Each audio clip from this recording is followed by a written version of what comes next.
ఈ రోజు ఈ ముంపు గ్రామాలని అదేవిధంగా ఎక్కడైతే గోదావరి పరివాహక ప్రాంతాల్లో ఉన్న ముంపు ప్రదేశాలన్నింటినీ కూడా పరిశీలించి రమ్మని అక్కడ ఉన్న ప్రజలకి భరోసా కల్పించమని రైతులను ఆదుకోమని గౌరవ చంద్రబాబు నాయుడు గారు నిన్న ఈ రోజు కలిపి ఒక మంత్రుల బృందాన్ని అయితే మమ్మల్ని అందరినీ కూడా పంపించడం జరిగింది.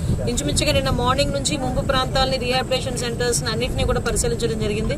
ఎక్కడైతే ముంపు గ్రామాలు ఉన్నాయో ముంపు గ్రామాల ప్రజలందరినీ తీసుకొచ్చి సురక్షిత ప్రాంతాలకు తీసుకురావడం, ఇక్కడ వాళ్ళకి ఎటువంటి ఇబ్బందులు లేకుండా చూసుకునే బాధ్యత కూడా గవర్నమెంట్ తీసుకుంది. డిజాస్టర్ మేనేజ్మెంట్ నుంచి అదే విధంగా గవర్నమెంట్ నుంచి కూడా ప్లేస్డ్ గా వాళ్ళకి ఎటువంటి ఇబ్బంది లేకుండా వాళ్ళకి ఏదైతే లైవ్లీహుడ్ కి కావాలో వాటన్నిటినీ కూడా ఒక 25 కేజీల బియ్యం అదే విధంగా పప్పులు ఉప్పులు అన్ని కూడా వాళ్ళకి కావాల్సిన సరంజామా అంతా కూడా ఇచ్చి వాళ్ళని ఆదుకోవడం జరిగింది. అదే విధంగా కొంతమందికి అయితే వండుకోలేని పరిస్థితులు ఉన్న వాళ్ళందరికీ కూడా భోజనాలు కూడా 3 పూట్ల భోజనాలు ఏర్పాటు చేసి వాళ్ళందరికీ కూడా అకామిడేషన్ కూడా ఇవ్వడం జరిగింది. అవి కాకుండా మేము అందరూ కూడా చాలా ముంపు ప్రాంతాలు చూసాం, చాలా వ్యవసాయ ఆధారిత గ్రామాలు కూడా తిరిగాము. అక్కడ మనం చూస్తే అన్ని పంట పొలాలు కూడా ఇంచుమించుగా చెప్పాలంటే పూర్తిగా నేలమట్టం అయిపోయి మునిగిపోయి ఈ